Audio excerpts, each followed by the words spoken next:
Vamos a abrir nuestras Biblias una vez más en Malaquías. Hoy es el penúltimo mensaje. La semana que viene cerramos con este libro. Les indiqué al principio que lo que intenté hacer es mostrar que el libro va mucho más allá del mero hecho de hablar de diezmos y ofrendas. Malaquías es un llamado a la reforma espiritual de la nación o del pueblo de Dios. Yo estoy convencido que mirando la situación y la problemática actual dentro de la iglesia, este mensaje es actual y demanda una reforma. No me refiero, cuidado, no me malentiendan, no me estoy refiriendo a la reforma en el sentido histórico, como ser la reforma protestante. No es a eso a lo que estoy apuntando, de hacer otro tipo de movimiento histórico. Más bien lo que estoy diciendo es reformar la dirección equivocada en que se ha dirigido la iglesia en las últimas décadas.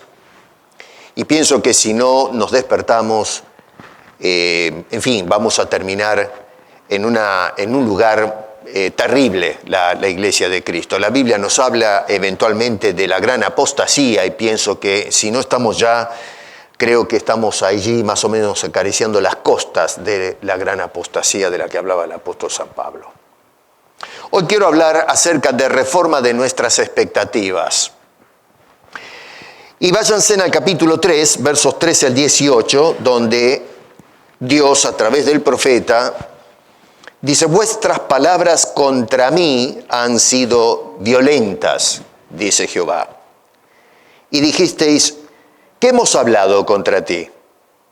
Habéis dicho: por demás es servir a Dios. ¿Qué aprovecha que guardemos su ley y que andemos afligidos en presencia de Jehová de los ejércitos? Decimos pues ahora: bienaventurados son los soberbios. Y los que hacen impiedad no solo son prosperados, sino que tentaron a Dios y escaparon. Entonces los que temían a Jehová hablaron cada uno a su compañero, y Jehová escuchó y oyó. Y fue escrito libro de memoria delante de él para los que temen a Jehová y para los que piensan en su nombre. Y serán para mí especial tesoro, ha dicho Jehová de los ejércitos, en el día en que yo actúe. Y los perdonaré, como el hombre que perdona a su hijo que le sirve. Entonces os volveréis y discerniréis la diferencia entre el justo y el malo, entre el que sirve a Dios y el que no le sirve. Bueno, Señor, una vez más, con reverencia nos presentamos a ti pidiéndote, por favor, Señor, apiádate de nosotros. Usa tu palabra para que nos hable al corazón y podamos hacer los cambios pertinentes en nuestra manera de vivir el cristianismo en este siglo que nos ha tocado desenvolvernos, Señor. Por favor, háblanos. En el nombre de Cristo Jesús te lo pedimos. Amén.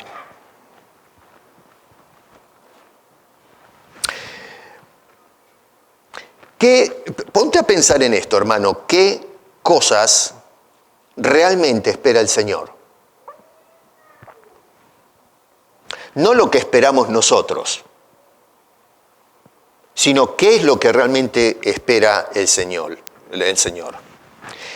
Y esto me lleva a otra pregunta, que es: ¿cuáles son realmente tus expectativas en la vida? La gente tiene una cantidad de expectativas.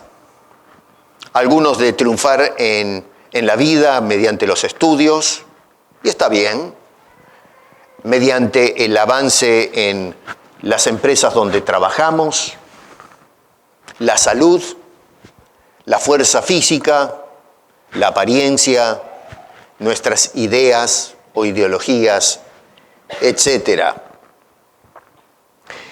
Es interesante porque hay gente en nuestra sociedad que ha llegado a la conclusión de que servir a Dios es un asunto vano, es una pérdida total de tiempo y esfuerzo, dedicarnos al servicio, a adorar a nuestro Dios. Y la razón del por qué llegan a esa conclusión es debido a la aparente falta de beneficios inmediatos cuando nosotros dedicamos nuestro tiempo al servicio a Dios. Y no me refiero solamente al servicio dentro de la iglesia local, sino el servicio a Dios como testigos en el mundo y la sociedad en donde nosotros hoy estamos insertados. El tiempo que a ti y a mí nos ha tocado vivir. Ojo, venir a la iglesia los domingos, eso no es servir a Dios. La gente a veces piensa que sí, o hacer algo en la iglesia es servir a Dios. No. Empieza por allí, sí, pero es mucho más. El servicio empieza justamente cuando estamos metidos en la sociedad todos los días. ¿Dónde trabajas? En tu hogar, en la escuela, donde sea que te desenvuelvas. En el caso que tenemos acá presente, con este libro de Malaquías, que es un libro pero fenomenal, el pueblo acaba de volver del exilio a la tierra que no le correspondía volver. Porque, Dios les había hablado a través de los profetas que si no se sujetaban a la ley, eso traía terribles consecuencias. Y vez tras vez Dios, así como hoy nos habla a través de los evangelios y la palabra, el Nuevo Testamento, Dios les habló a estas personas previendo que si no se sujetaban a las normas que Dios les estaba planteando, iban a tener que sufrir severas consecuencias. La tierra que Dios le dio les fue secuestrada y terminaron en tierra ajena, con una identidad nacional comprometida, dispersos por todas partes y realmente en una situación extremadamente precaria. Dios entonces los trajo de nuevo a la tierra, subvencionó el proyecto de reconstrucción a través del rey de Persia. Ellos no tuvieron que poner un centavo porque en realidad no tenían los recursos financieros. Si bien es cierto que algunos ya se habían instalado en la sociedad y trabajaban y quizás algunos tenían negocios, pero no tenían los recursos para comenzar desde cero a levantar la infraestructura de una nación que había quedado en escombros. Todo eso lo subvencionó el rey en ese entonces, que era un pagano. Dios les dio a estas personas una nueva oportunidad de desarrollo, de comenzar a levantarse y establecerse como nación. Y curiosamente, lo que a mí me llama mucho la atención es que ellos estimaron que habían sido fieles y leales a Dios en absolutamente todo. Y nosotros vemos por el informe que nos da Malaquías que realmente no estaban siendo fieles, sino que era todo lo contrario. Pero debido a que pensaban o concluían que habían servido a Dios fielmente hasta el momento, entonces estimaban que tenían que recibir de parte de Dios los beneficios pertinentes a esa fidelidad que le habían dispensado. Creían merecer de Dios los beneficios que vienen de lo alto. Noten ustedes, por ejemplo, que en el versículo 7 del capítulo 3, eso lo vimos la vez pasada, Dios les amonestó a estas personas: desde los días de vuestros padres os habéis apartado de mis leyes y no las guardasteis. Es una severísima denuncia que hace Dios. Y ellos, irónicamente, he insistido hasta el cansancio del cinismo de esta sociedad, le dicen al Señor en el verso 14 ahora: ¿qué aprovecha que guardemos su ley? ¿De qué me sirve? Dios les dijo: ustedes se apartaron, igual que sus padres, se apartaron de la ley. Y esta sociedad ahora Dice, pero ¿para qué nos sirve a nosotros guardar esa tu ley, tu palabra, tus consejos?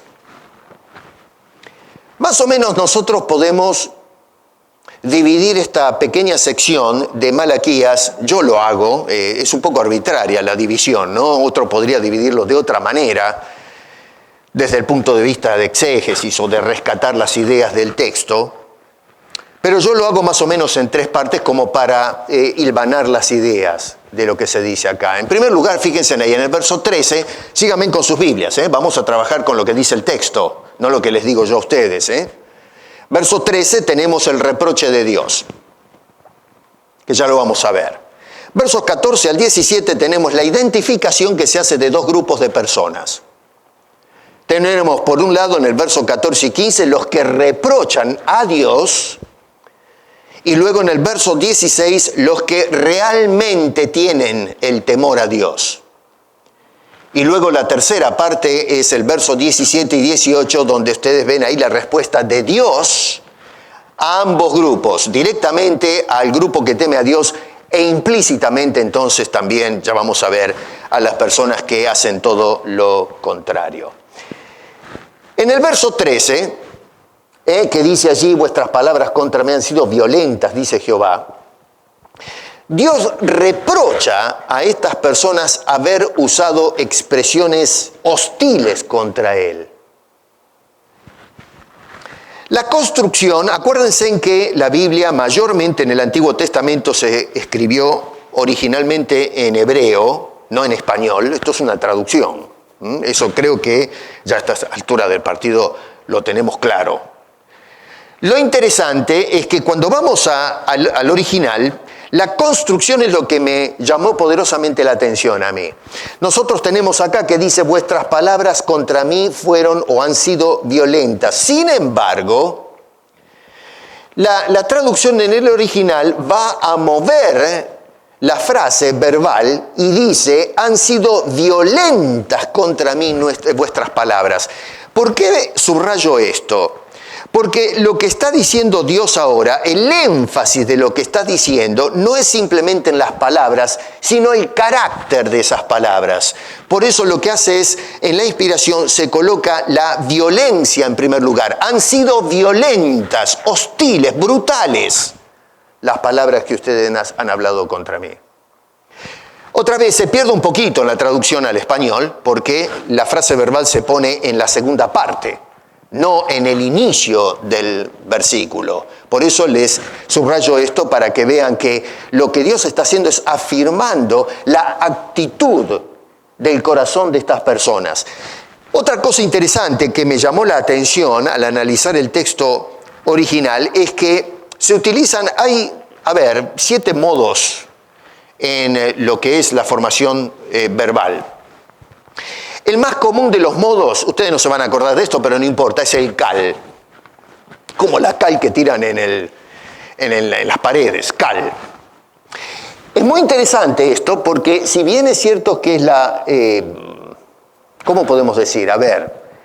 La frase verbal más común en el idioma hebreo, sin embargo, lo que está indicando esta expresión es que lo que hizo esta gente no fue un error del momento, de decir palabras hostiles cuando se le escapa a uno algo que después se arrepiente y dice, me parece que se me fue la mano, me parece que en esto estoy equivocado.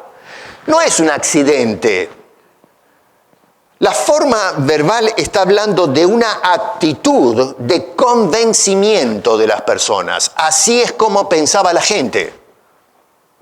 O sea que cuando Dios está haciendo esta denuncia, hostiles o violentas fueron las palabras contra mí, lo que está indicando o está subrayando es la actitud del corazón de estas personas, la convicción de ellos. Es tan negativa en cuanto a Dios que cuando hablaban de Él lo hacían con palabras violentas, brutales, contra ese Dios a quien la gente le hacía reclamos. Ellos le preguntan desconcertados, otra vez, yo siempre me quedo sorprendido cuando Malaquías nos confronta con la respuesta de la gente. Yo lo he dicho hasta el cansancio, si Dios me hace un reproche, ¿qué es lo que tenemos que hacer? Callar la boca y doblar las rodillas, agarrar la Biblia, orar y después decir, bueno, a ver, ¿qué es lo que estoy haciendo mal para que Dios me haga un reproche? Porque Dios no me va a hacer un reproche si yo estoy andando bien. Y sin embargo, esta gente cuando escucha el reproche de Dios, lo que notamos es que le reprochan esos a Dios por el reproche. ¿Cómo te atreves a decirnos semejante cosa? ¿En qué estamos fallando nosotros? Al final del verso 13 dice, ¿qué hemos hablado contra ti? Pero miren ustedes la desfachatez de esta gente en los tiempos de Malaquías. O sea que, a ver, la pregunta que ellos hacen no reconocen de ninguna manera el aspecto violento del lenguaje que ellos usaban hablando contra su Dios. ¿Qué estamos diciendo mal? ¿De qué estás hablando, Dios? En la actualidad existen personas que, yo no sé, pero cuando ustedes escuchan en las redes sociales hoy, yo doy gracias a Dios por estos sistemas nuevos, que todavía estoy aprendiendo a usar y entender cómo funciona la cosa. Y si lo usamos bien son muy beneficiosos, pero nos han abierto las ventanas o las puertas a cómo piensa el mundo de afuera. A veces, antiguamente vivíamos, sí, conscientes de lo que está pasando a nuestro alrededor, pero dentro de todo estábamos viviendo dentro de una burbuja. Pero esa burbuja se rompió con esta tecnología de punta, el Internet y todos los medios a través de los cuales nos conectamos y comunicamos. Y tenemos mejor comprensión y al día de toda la basura que hay en el mundo y en la sociedad, y especialmente lo que se habla en contra de Dios.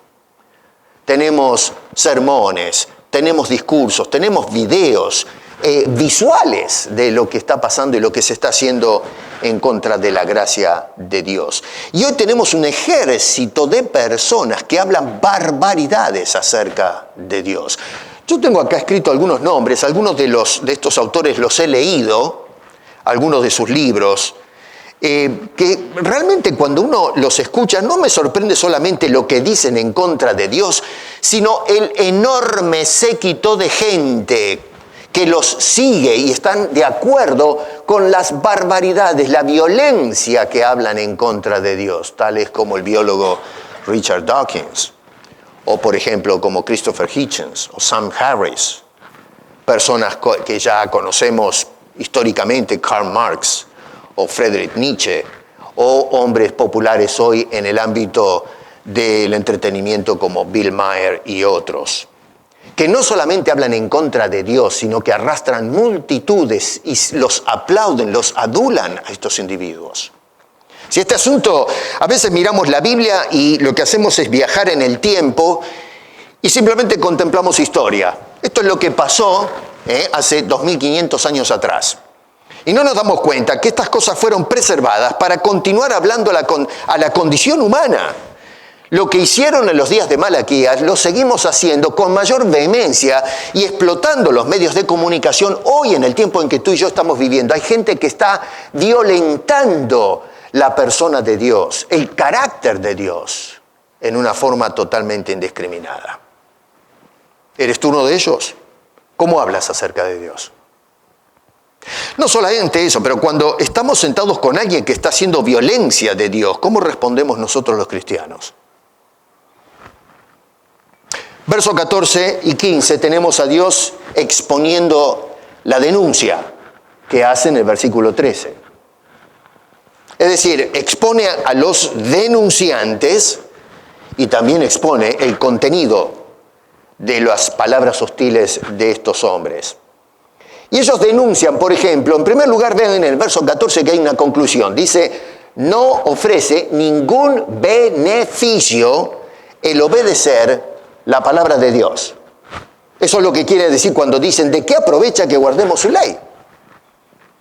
Ponte a pensar, hoy hay mucha gente que, igual que esta gente, llegan a la conclusión de que de abrir las Escrituras y seguir las pautas, los consejos, no me reditúa ningún beneficio, no me pone comida arriba de la mesa, no me ayuda a conseguir un mejor puesto de trabajo, no me aumentan el sueldo. El mundo se está agarrando a los balazos y esto a mí no veo que nos beneficia en el mundo y la sociedad. Bueno, déjame decirte una cosa, todos esos problemas son y empiezan justamente porque tiramos la Biblia por la ventana. Si el mundo hoy obedeciera la cuarta parte de lo que nos dice la Escritura, viviríamos en un mundo mejor. Ni hablar si obedecemos toda la Biblia de cabo a rabo. Nuestros hogares se están viniendo abajo porque no abrimos la Biblia. Nuestros hijos se están perdiendo porque no prestamos atención a las Escrituras. La sociedad se está pudriendo y apesta porque hemos tirado la Biblia por la ventana. Los pueblos se están agarrando a bombazos porque la palabra de Dios no tiene lugar en el pensamiento de la gente. Muchas veces los ingenieros sociales se quiebran la cabeza tratando de ver cómo solucionamos la problemática actual. Eso sí, no traigan a Dios a la ecuación, no queremos saber nada acerca del aporte que puede hacer Dios. Bueno, así nos está yendo. Y vamos a ir peor todavía, no nos hagamos ilusiones, no tengamos falsas expectativas, que por alguna razón mágica este mundo va a salir adelante y vamos a estar todo el mundo cantando algún día Kumbaya. No, Señor, nos vamos todos a la zanja. La Biblia es clara, lo he repetido hasta el hartazgo esto. La Biblia nos dice que eventualmente vamos a caer en manos de un dictador, el último dictador de la historia que va a poner este mundo de rodillas. Nosotros estamos ilusionados que si vamos a votar, que una persona, un individuo, un ser carismático va a salvar al mundo y la sociedad. No te hagas ilusiones. La Biblia nos ha previsto que este mundo se va a la zanja, se va al juicio y no hay manera de cambiar eso. El único que va a poner las cosas en orden es cuando venga el Señor por segunda vez y entonces ordene las cosas. Pero eso no va a suceder ahora mediante el gobierno humano. Pero a mí qué me importa lo que dice la Biblia. ¿Qué beneficio trae el cumplir con las Escrituras? Eso es la actitud que tenía esta gente y es la misma actitud que tenemos en la actualidad. No hemos cambiado absolutamente para nada. Una acusación.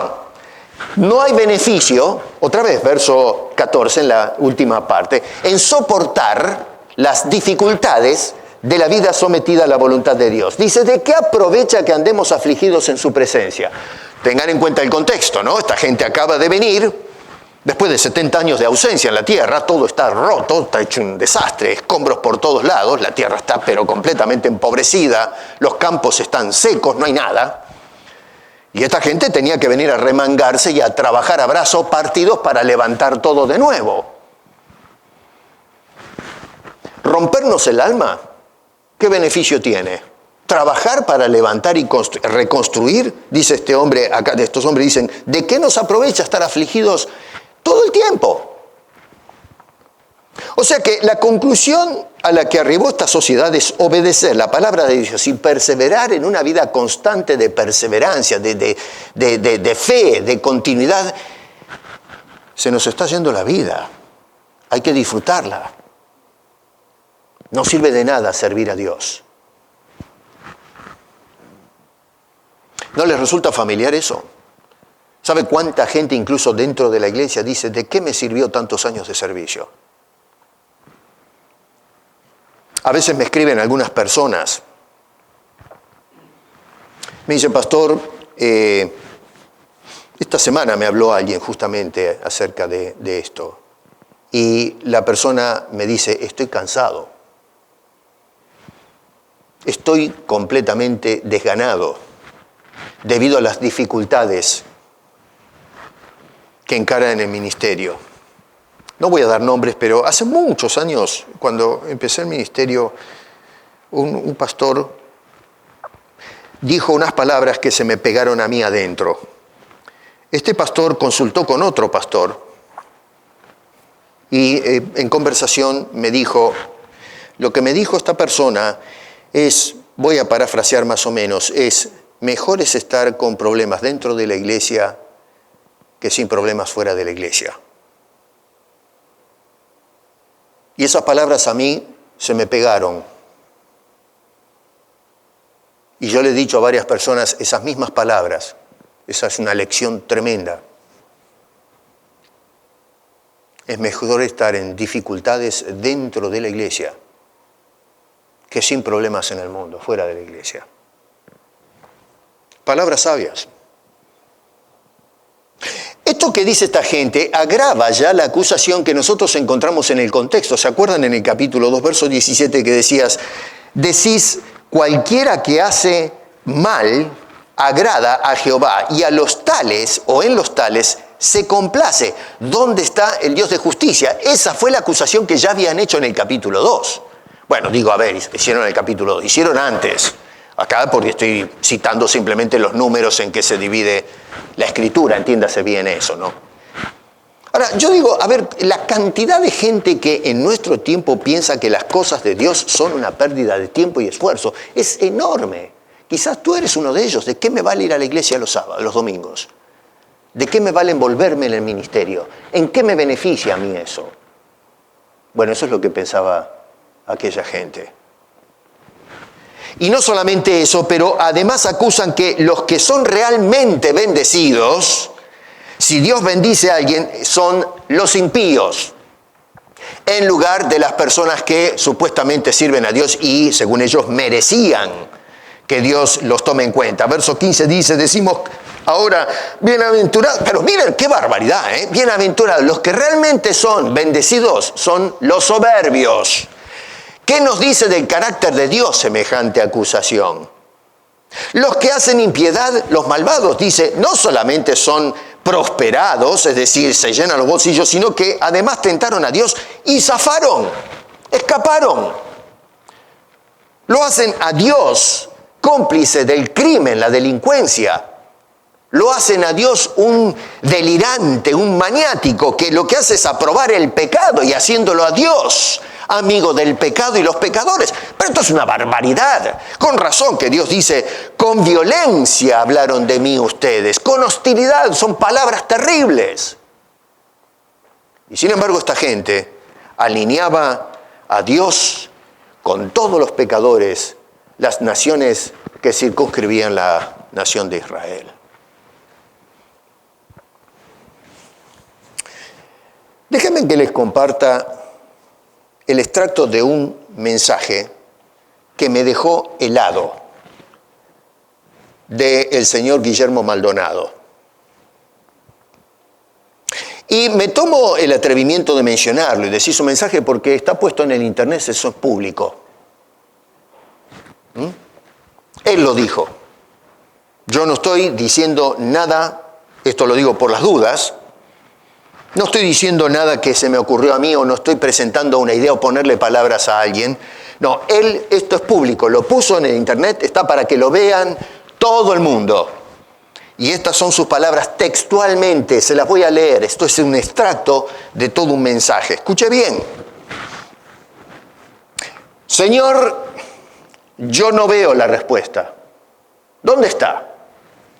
Y entonces le explica a la audiencia de qué se trata, por qué le dijo a Dios semejantes palabras. Y él le dice, uno de estos días me enojé con Dios. No me quejé, me enojé. Ya me imagino, Dios está en el cielo temblando. Se enojó Maldonado. ¿A dónde me meto? Se me vino la estantería encima. Me enojé. Y entonces le dijo a Dios, Señor, yo veo al impío, veo al jugador de soccer, tiene 30 carros, y veo al otro impío y tiene un avión de 50 millones. Y veo al otro impío y no sirve para Jesús. Y dije, Señor, yo aquí dando toda la vida con la lengua afuera, ganando almas, restaurando familias, ¿dónde están mis millones? Y entonces la audiencia, en lugar de decir, no, se levantaron y aplaudieron y decían, aleluya, gloria a nuestro Dios.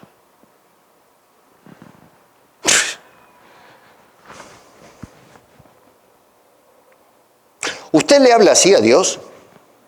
Cuando usted ve que el vecino está prosperando, haciendo no sé qué cosa, puede ser que lo haga honestamente o en la delincuencia, eso me tiene sin cuidado, pero ¿usted envidia del progreso del otro? y demanda a Dios, ¿dónde están este sinvergüenza que está al lado mío? Está forrado. Tú estás contra el soberbio, a favor del soberbio, lo bendices y aún le dejas pasar algunas cosas. ¿Dónde están mis millones? ¿Dónde está mi premio? Después de todo, yo me voy todos los domingos a aguantar al charlatán ese una hora en la iglesia. Y acá estoy sentado calentando la silla, me tengo que ir con todo lo que me dice. ¿Y qué beneficio saco yo de todo eso? ¿Dónde están mis millones? Eso es lo que decía esta gente en aquel entonces. Le decían a Dios, ¿dónde están nuestros millones? Acá estamos rompiéndonos el alma, levantando todo esto, tratando de reconstruir incluso el templo. Acá pelando el afrecho, tragando polvo. ¿Dónde están mis millones? Mira cómo todos los paganos afuera han prosperado. El mismo que subvenciona la obra, el rey de Ciro, está lleno de plata y acá nosotros, pobres. ¿Dónde están mis millones? El evangelio de la prosperidad, que se ha hecho tan popular, a gritos le dice a Dios lo mismo que decía este señor y lo que decía en los tiempos de Malaquías. ¿Dónde están mis millones? Te traigo los diezmos, te traigo las ofrendas, hago pactos y promesas. ¿Dónde? Bueno, déjeme que le diga qué es lo que dice la Escritura con relación a ese tipo de envidia tóxica que se está propagando en el pueblo de Dios actualmente. El Proverbio capítulo 23, verso 17 dice, no tenga tu corazón envidia de los pecadores. ¿Qué tal? Antes de tener envidia, dice, persevera en el temor de Jehová todo el tiempo. Todo el tiempo. No perseveres en buscar o anhelar lo que quiere aquella persona que quizás tiene y de sobra, pero es un pecador que se va a ir al infierno. Dice, tú persevera en las cosas de Dios. Eso es lo que dice la Escritura. Salmo 37, verso 12 dice, no te impacientes a causa de los malignos, ni tengas envidia de los que hacen iniquidad. ¿Por qué razón? Bueno, dice, porque como hierba será pronto quemados y como la hierba verde se secarán. Y entonces, fíjense que en el verso 17, que eso lo voy a mirar más a fondo la semana que viene, dice, en el día que yo actúe, dice Dios.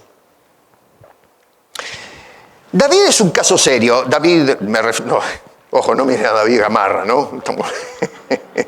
David, el hombre de las Escrituras.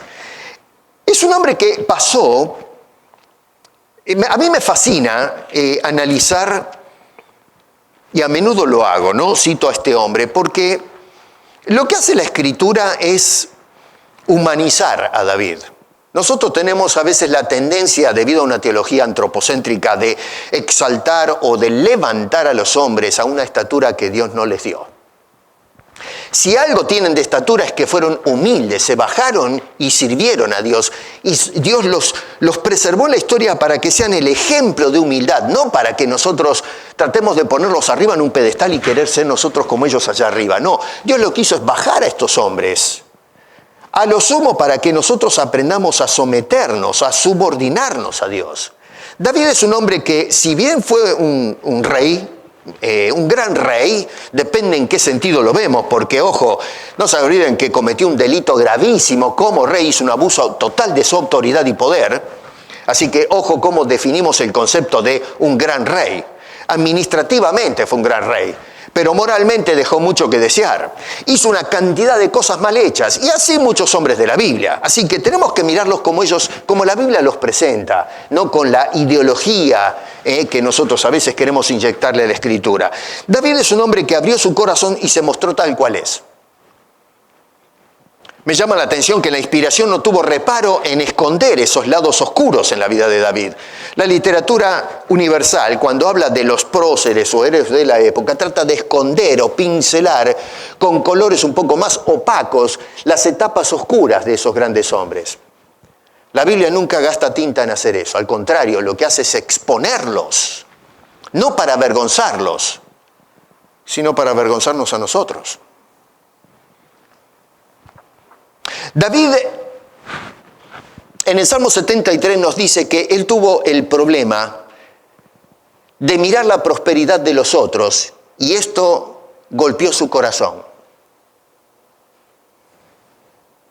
Y entonces, después de haber analizado el asunto, de envidiar la prosperidad del otro, de haberle dado vuelta al asunto y haber aprendido la lección, se sentó a escribir este salmo. Por eso es que comienza el salmo diciendo: ciertamente es bueno Dios para con Israel, para con los limpios de corazón. La pregunta ahora es: pero David, ¿por qué dices eso? ¿Qué es lo que te motivó eventualmente a escribir estas palabras del Salmo 73? Y en el contenido interno del Salmo lo vemos.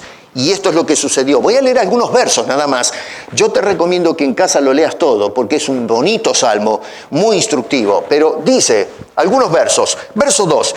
En cuanto a mí, y acá empieza a detallar lo que lo llevó a considerar esto y a escribir lo que dice en el verso 1 y luego en el verso 28. Dice: en cuanto a mí, David, casi se deslizaron mis pies, por poco resbalaron mis pasos. Pregunta: ¿por qué?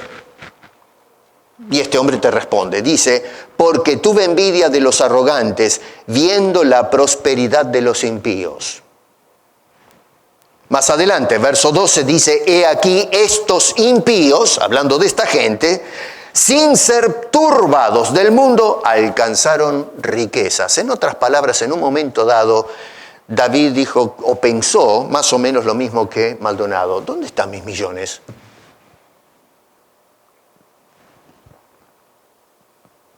Luego este señor se puso a pensar en el asunto. Y nos dice en el versículo 17, hasta que, o sea que esta lucha que tuvo su punto final. Tuvo un génesis, pero llegó al punto final. Y dice: hasta que, entrando en el santuario de Dios, y mira qué hermoso es esto, cuando este hombre vino a Dios, a su presencia, dice: comprendí el fin de ellos. Ciertamente los has puesto en deslizadero, en asolamiento los harás caer. Entonces este señor, noten que no cayó, sino que dice: casi se deslizaron mis pies. Otra vez volviendo al versículo 2.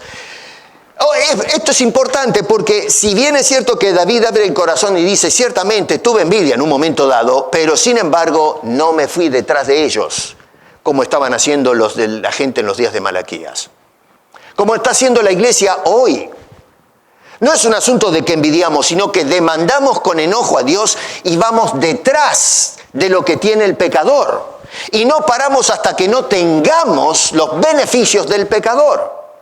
No es un asunto de casi me voy detrás de ellos, casi resbalo. No, hoy estamos deslizándonos, estamos cayendo, hermano. No se aplican las palabras de David. David no cayó. David no se deslizó. Por eso dice: por poco me sucede esto. Pero al venir a consultar con Dios, como dice en el verso 17, se le prendió la lámpara, le cayó el 20. Dios lo trajo a razón, le hizo entender las cosas. Más adelante, verso 21, miren, ahora abre el corazón. Y esto es lo que me gusta de este hombre. Dice: se llenó de amargura mi alma y en mi corazón sentía punzadas. Ya no por la envidia, sino dice: tan torpe era yo que no entendía. ¿Cómo es posible que di lugar a la envidia? Por poco me deslizo. Pero gracias que fui delante de Dios y llegó a la comprensión de decir: bueno, fue un desliz. No, Señor, dice: pero qué pedazo de bruto, qué tonto, ¿cómo fue que me dejé anubilar por los beneficios que tienen los pecadores, que casi me llevan los pies detrás de ellos? Este hombre se golpeaba el pecho diciendo: ¿cómo es que te dejaste llevar por la envidia? Que por poco vas detrás del pecado. Este tipo de oraciones son raras, son atípicas en el mundo en que tú y yo estamos viviendo. Lo que hace el cristiano es demandar los millones a Dios, en lugar de golpearse el pecho y decir: por poco le pido a Dios, ¿dónde están mis millones? Por poco.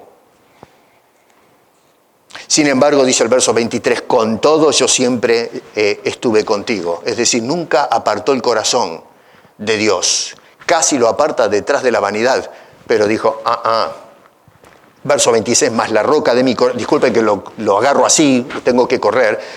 Dice, más la roca de mi corazón y mi porción es siempre para Dios. Es siempre mi Dios. Y termina entonces diciendo, he puesto en Jehová el Señor mi esperanza para contar todas sus obras. Hermano querido, ¿en qué estás poniendo tus esperanzas? ¿En el $1.000.000 que reclamamos a Dios? ¿O como esta gente? ¿O lo estamos poniendo en todo, en nuestro Señor y Salvador? Otra vez, el Proverbio 23 dice, no tenga tu corazón envidia de los pecadores, antes persevera en el temor de Jehová todo tiempo. Eso tiene que ver con la gente que reprochaba a Dios. Ahora, los versos 16 al 17 cambia el cuadro drásticamente. Ahora va a dirigir la atención, esto me llama la atención, es un giro abrupto, no hay ningún tipo de transición. Esto es algo que me llama la atención, quizás para impactar al lector. Nos dirige la atención a los que dentro de esta sociedad cínica, a pesar de todo, había personas que temían a Dios. En medio de todo este cuadro que nos describe Malaquías, hay un brote de luz. No todo está perdido, ¿eh? Algunas personas hablaban bien de Dios. Es decir, Dios se había guardado dentro de toda esta sociedad un remanente fiel todavía que sí guardaban temor a Él, como lo reclama en el capítulo 1, verso 6. Sí, nosotros hoy vivimos en un tumulto religioso y espiritual, una cosa tremenda. Compartía el jueves con los hermanos en el culto de oración de un dato que esta semana me golpeó, que tengo que investigar más. Pero los investigadores, dentro de lo que es el seno del movimiento evangélico de este siglo, están notando que hay una fuga, una hemorragia de cristianos en lo que se conoce como el neopentecostalismo. Yo creo que es más extenso que esto, porque los bautistas y presbíteros también están perdiendo gente. Pero estos se están enfocando en el fenómeno explosivo que tuvo el neopentecostalismo alrededor del mundo, especialmente en las últimas décadas, finales del siglo XX, principios del siglo XXI. Y lo que dice la estadística es que una cantidad, un ejército de personas que estuvieron abrigados en este movimiento neoevangélico están dejando las iglesias en masa. Y lo que me llamó la atención es que no están, porque se han dado cuenta de los errores y la estafa, cómo se ha estafado a la gente con la religión. Están saliendo de las iglesias y uno diría, bueno, van a una iglesia de bases bíblicas, volver a la tradición reformada o a las bases paulinas, volver a las escrituras, buscar a ver la verdad. No, lo que llama la atención es que se están yendo o al paganismo, o se están haciendo sionistas, o están yendo a la iglesia católica. Incluso pastores evangélicos que se están ordenando como ministros en la Iglesia Católica, que yo no sé cómo lo manejan administrativamente, porque están casados y qué sé yo no sé cómo lo manejan eso, ¿no? Es un vale todo. Pero eso a mí me dejó realmente preocupado, porque digo yo una cosa, ¿estas personas eran de Cristo? Pablo habla de la gran apostasía, que es un abandono masivo de la fe apostólica. Y me pregunto si tal vez esos tiempos ya no están hoy con nosotros. No digo que sea así, es para pensar. Ya les digo, tengo que reflexionar mucho más en este fenómeno real. Estuve mirando estadísticas y me dejaron perplejo. La gente deja las iglesias no para ir a una iglesia bíblica, sino para abandonar la fe del todo, para irse a cualquier cosa. Estamos en serios problemas, hermano. Bueno, en medio de todo eso todavía hay personas que Dios está reservando, como sucedió en los días de Malaquías. No todo está perdido. El fundamento de Dios está firme, decía el apóstol Pablo a Timoteo. Ahora, noten ustedes que versos 16 y 17, el verso 16 dice que en la primera parte habla de los que temían a Dios, y esto es lo que me llama la atención, porque esta gente se puso a considerar, a reflexionar, a consultar unos con otros. Es decir, que en medio de la sociedad donde todos hablaban mal de Dios, había algunos que decían, no, momento, vamos a parar, ¿qué es esto? Y lo que hacía esta persona es ir a buscar a otro que a lo mejor en el silencio también pensaba de la misma manera y empezaron a conectarse, a hablarse. Los que tenían todavía temor de Dios, tal como dice el capítulo 1, verso 6, que Dios reclamaba, ¿dónde está mi temor? Bueno, había algunos que sí temían a Dios, que no se estaban metidos adentro de esa masa de gente cínica, pero no eran cínicos como ellos, y comenzaron a tener sus conversaciones. Es decir, esta gente probablemente hizo lo que nos dice David en el Salmo 73. Casi se deslizan, pero no, vamos a consultar con Dios sobre este asunto. Y les cayó el 20, y no se fueron con los otros que iban en la perdición.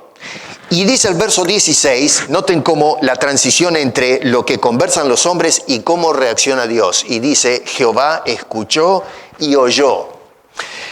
Ahora, literariamente uno dice, bueno, pero escuchó y oyó no es lo mismo. ¿Para qué repetir? Y Dios escuchó o Dios oyó y se terminó el asunto. Pero el recurso literario es justamente para acentuar, para poder dejar claro que esa repetición nos muestra a Dios tomando nota de las acciones, los pensamientos y las palabras, las conversaciones de algunas personas dentro de la sociedad. O sea que Dios no solamente está escuchando la violencia que hay en las palabras de cierto gremio del pueblo, sino que también está tomando nota de la gente que está hablando bien, que no son parte de ese grupo de personas hostil a Dios. A veces pensamos que Dios está todo el tiempo con el ceño fruncido, mirando a los malos y se olvida de los buenos. ¿Por qué? Porque están tragando polvo y están pasando las mil y unas. Estoy pensando, por ejemplo, ahora en los líos que hay en el Medio Oriente. Hay cristianos también en medio de toda esa gente. ¿Dónde está Dios cuando caen las bombas y tal, sale todo el mundo corriendo? Dios escucha las conversaciones de los cínicos y los malvados, pero también está escuchando la oración de los suyos. Parece que no está ahí, pero está ahí. Esta gente decía, Dios está más con los malvados que con nosotros. No, Dios está también con los justos, con los que temen a Dios. Así que Dios estaba tomando nota de las conversaciones y las oraciones de aquellos que realmente temían a Dios. Y no solamente muestra que Dios presta atención a nuestra conversación, sino que además Dios lleva cómputo de las personas que hacen lo correcto. Y lo hace otra vez con un ejercicio literario. Verso 16 dice, fue escrito libro de memoria delante de él para los que temen a Jehová y para los que piensan en su nombre. A través de la Biblia vemos que a menudo se menciona el libro donde se escriben las acciones o los nombres de las personas, desde el Antiguo al Nuevo Testamento. No me voy a explayar en eso ahora, pero es un artificio común donde se nos muestra, no que Dios necesita escribir para acordarse, bueno, esto es lo que pasó. No, es una manera de decir que Dios está tomando nota hasta el último detalle de todo lo que las personas con un corazón íntegro están haciendo y si lo hacen correctamente. Esto pone, mi querido hermano, para mí, a mi juicio, de manifiesto la importancia que tiene mirar cómo son nuestras conversaciones y con quiénes conversamos. Si nosotros vamos a conversar con la gente del mundo, cuidado porque podemos ser convencidos y nuestros pies se pueden deslizar, inclusive hablar cosas terribles en contra de Dios y su Cristo. Por eso cité a este señor que tiene la desfachatez de decir, me quejé contra Dios y le reclamé, ¿dónde están mis millones? Tú se los das al malvado, al pagano. Y yo que me rompo el alma, me estoy secando sirviéndote, no agarro un peso partido al medio. Así que lo que tenemos que tener cuidado es cómo conversamos acerca de Dios. De no decir cosas que Dios oye, está tomando nota. Dice que escucha y oye la conversación de la gente. Así que ojo cómo hablamos acerca de Dios. La Biblia dice claramente, no tomarás el nombre de Dios en vano. Y hoy, lamentablemente, dentro de la iglesia, es el primer lugar donde se toma el nombre de Dios en vano para decir cualquier cosa acerca de Dios. Y no solamente estamos atacando su carácter, sino también su obra. Es una cosa terrible. Por eso digo que este libro es tan actual, a pesar de que se inspiró hace 2500 años atrás, que yo no sé, me sorprendo que no le saquemos más jugo a lo que dice el texto. Lo único que escucho hablar de este libro, vuelvo a repetir, es hay que traer los diezmos. Y lo demás, bueno, lo demás no importa. Lo importante es traigan la plata. Y de eso habla Malaquías. Bueno, te das cuenta que no, que habla mucho más de eso. Así que lo que notamos entonces es que este tipo de persona que contrasta con las de los versos anteriores es altamente estimada por nuestro Dios. Dice el verso 17, y serán para mí especial tesoro. Este tipo de personas, los que tienen temor a Dios, tienen un lugar distinto. Estas son las personas que han sido escogidas. Como dice el escritor, arranca diciendo, ustedes son un pueblo escogido, separado, capítulo 1, versos 2 al 5, ya lo hablamos eso. Yo amé a Jacob, a Esaú aborrecí, ya expliqué lo que quiere decir el concepto aborrecer, es no lo tomé en cuenta, me enfoqué en Jacob, este es el que yo escogí. De él iba a venir el Salvador. Y de toda esta sociedad que venía de nuevo, después de un largo periodo de exilio, Dios tiene todavía un remanente y son preciosos para Él, de gran estima. Esto es algo que encontramos a través de las Escrituras. En Éxodo 19, verso 5 dice, ahora, si ustedes obedecen fielmente mi voz y cumplen mi pacto, serán mi tesoro personal entre todas las naciones, aunque toda la tierra me pertenece. Dios le estaba diciendo a la nación, allá en aquella saga del Éxodo, todo es mío. Ya lo vimos el otro día, la tierra me pertenece. Todo lo que hay en el cielo y en la tierra es mío. Yo se los estoy dando para que administren, pero todo es mío. Y hermano, eso no claudicó. Todo lo que hay acá, este púlpito, este suelo, el lugar, el lote, mi vida, el trabajo, todo. Ayer estaba mirando en el departamento de mi casa, la ventana, y no sé, me quedé un rato en meditación y estaba mirando los edificios desde el piso 11, los árboles, las casas que se ven de ahí, una linda vista, ¿no? Desde el departamento. Y entonces me quedé pensando, ¿cuánta gente tiene título de propiedad de todos los que están ahí? Y sin embargo, todo eso es de Dios. La gente ahí abajo dice, no es mío. Y sin embargo, la Biblia dice, no, es de Dios. No solamente eso, pero pensé por un momento que se ve un horizonte enorme desde la ventana y sin embargo, comparado con el tamaño de este pedazo de piedra que llamamos tierra, que está flotando, eso no es nada. Estamos todos parados en una piedra, en un globo. Y uno mira ese globo y dice, es enorme. Y sin embargo, ese globo es un grano de arena en el cosmos. Y Dios dice, es mío. Todo me pertenece. Y eso me incluye a mí, que estoy mirando todo eso. Todo le pertenece por derecho propio, por creación, a Dios. Y de todo eso, dice Dios, y ustedes, los que yo escogí, son míos también, pero en ese caso están en el cofre especial, son mi especial tesoro.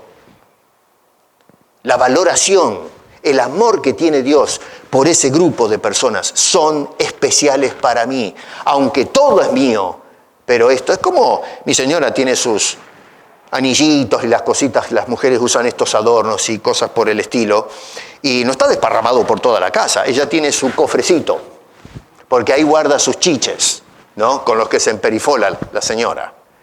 Todo está guardado, ese es su especial tesoro. Dice el Señor, estos que hablan bien de mí son mi especial tesoro. Deuteronomio 7:6, porque tú eres un pueblo consagrado al Señor tu Dios. El Señor tu Dios te ha elegido de entre todos los pueblos de la tierra para ser su propiedad personal. Mira qué hermosas palabras. Uno puede decir, pero eso es de Israel en el Antiguo Testamento. No.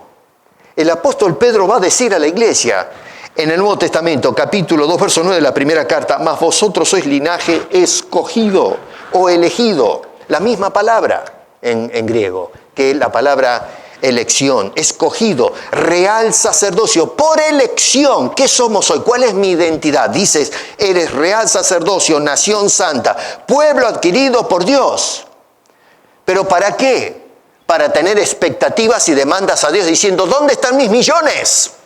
No, Señor, dice, para que anunciéis las virtudes de aquel que nos llamó de las tinieblas a su luz admirable. El honor que nosotros tenemos de poder ser parlantes de la gloria de nuestro Dios y poderla compartir con este mundo que se está pudriendo en pecado. Se están derrumbando las bases de la sociedad delante de nuestros ojos. Lo vemos a cada día, cada vez que prendemos el noticiero. Vemos que se colapsa este experimento social que desde la caída del huerto del Edén no funcionó. Y obstinadamente cerramos los ojos y no prestamos atención. Nosotros somos un especial tesoro para Dios. Verso 18, para ir cerrando, la respuesta de Dios a ambos grupos. Los que hablan mal y los que tienen buenas conversaciones. Y Dios culmina con la advertencia a ambos hombres en estos versos. Los que temen a Dios podrán, dice allí, verso 18, discernir cómo Dios trata con el justo y con el malo. El que sirve a Dios y el que no sirve. Dice, entonces volveréis y discerniréis la diferencia entre el justo y el malo. Y quiero que observes que en esa declaración está separando a los dos grupos que mencionó en estos versículos. Están de los que son malos, es un juicio terrible, le está hablando cómo los califica Dios a esas personas. Pero luego están los que sirven. Otra vez los malos decían, ¿de qué me sirve a mí servir a Dios o guardar su palabra? Bueno, vamos a poder discernir lo que es el servicio y sus beneficios. Así que esto responde, lo que dice en el verso 18, a la delirante pregunta que hace la gente en el versículo 14. ¿Qué aprovecha que guardemos tu ley y que andemos afligidos en presencia de Jehová de los ejércitos? Pues bien, hay diferencia entre el que sirve a Dios y el que no sirve a Dios. ¿Estás sirviendo a Dios o piensas que es una pérdida de tiempo? ¿Es una pérdida de tiempo que hayas venido esta mañana acá? ¿Realmente? La verdad es que vine, pero me hubiese quedado en casa. Me hubiese hecho un asado. ¿Realmente pensamos así? ¿Realmente llegamos a la conclusión, te vas a ir de este santuario diciendo, perdí el tiempo, no valió la pena esto? ¿Cierto? Piensa bien las cosas. Porque así es como pensaba el Israel de aquel entonces. Hermano querido, nosotros tenemos que tener un cambio radical en nuestras expectativas. ¿Qué es lo que espera Dios? Esperas de Dios que te dé $1.000.000. ¿Real? ¿En serio me vas a decir que esperas que te dé $1.000.000? Porque hay un señor que lo hizo público eso. Yo me enojé con Dios y le demandé, ¿dónde están mis millones? ¿Realmente nosotros le decimos a Dios, ¿dónde está mi cheque? ¿Dónde están mis vacaciones prometidas? ¿O que me merezco? ¿Dónde está esto? ¿Le demandamos a Dios? ¿Realmente tenemos...? Y no digo que tal vez lo digamos, pero lo pensamos. ¿Nos atrevemos a hacer eso con Dios? Porque la sociedad lo hace, ¿eh? ¿Dónde está Dios? ¿Dónde está la justicia de Dios? Si es que es tan bueno, si es Dios, ¿dónde está? Nuestras expectativas deberían ser que nuestros nombres estén escritos en el libro de Dios, como dice allí en ese versículo, y en su morada donde nos espera una herencia de bendición eterna junto a Cristo, nuestro bendito Señor y Salvador. No tengas envidia de la prosperidad de los paganos, de los que ciertamente están nadando en billetes. Por ahora la están pasando bien, pero se van a secar, dice la Escritura. Acabamos de venir con mi señora de visitar a mi hija y es un lugar donde terratenientes y gente de influencia y de mucho dinero van y tienen ahí un paraíso fiscal y llevan plata y compran mansiones, y estábamos observando algunas de las propiedades, lo mismo cuando fuimos a Miami. Hay gente que ni sabe la plata que tiene, pero uno mira eso y dice, qué lindo sería vivir en semejante lugar, pero una cosa tremenda. Y claro, uno vuelve de eso y se mete en el departamentito donde uno vive y dice, pero Una cosa de loco. Los coches que manejan, unos botes, había unos yates impresionantes que ni en película se ve, y después uno viene otra vez a casa y se sube el autito que tiene, que no está mal, pero bueno, y uno dice, pero my goodness, aquel se da la gran vida, panza arriba, piña colada, tomando sol, y nosotros acá con frío, en un auto que hay que cambiarle la rueda todos los inviernos, y cosas por el estilo. No tengas envidia de las riquezas de esos hombres. Más bien lo que tenemos que producir es la envidia de esos hombres, de que nosotros somos perlas preciosas de Dios, especial tesoro. Es el colmo de los colmos, que en lugar de nosotros producir la envidia de los otros, que no tienen los beneficios, las riquezas que tenemos nosotros en Cristo, en lugar tenemos envidia nosotros de esas personas. ¿Sabes lo que dijo San Agustín de Hipona en una oportunidad? Con esto cierro. La envidia es la alabanza del mediocre. El mundo debería ser el que tiene envidia de nosotros. La envidia es la alabanza del mediocre. Necesitamos una reforma urgente de nuestras expectativas. El pueblo de Israel fracasó en esta saga justamente porque no tomaban en cuenta los consejos que Dios nos da en su santa palabra. No caigamos en la misma negligencia. Vale la pena servir a Dios. Vale la pena ser constantes, perseverantes en la fe, siguiendo a nuestro Señor. Tenemos los más hermosos beneficios, el mayor de ellos es la salvación, y luego se adhiere a eso la vida eterna y todas las bendiciones y riquezas del cielo que tiene que ver con eso. Tú verás lo que haces. Tú verás cuáles son tus expectativas. Señor, gracias te damos por haber preservado la palabra que nos habla de cómo funcionaba la sociedad en aquella generación que dejaba mucho que desear. Y sin embargo, en medio de todo ese cuadro lastimoso, había personas que temían a Dios.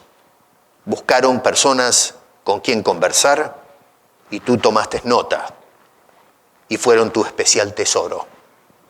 Hoy, Señor, vivimos en una época donde la densidad demográfica ha aumentado considerablemente comparada con aquella sociedad.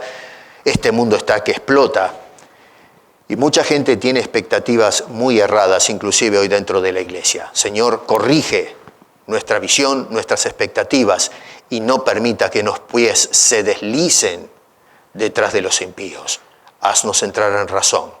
Tráenos a tu presencia. Si alguien todavía no ha aceptado la bendita salvación en Cristo Jesús, te ruego que por el Espíritu Santo traigas convicción y la enorme necesidad que tenemos de recibir la salvación gratuita que ofreces a todos los hombres. Porque te lo pedimos, Señor, con acción de gracias, en el precioso nombre de Cristo Jesús. Amén.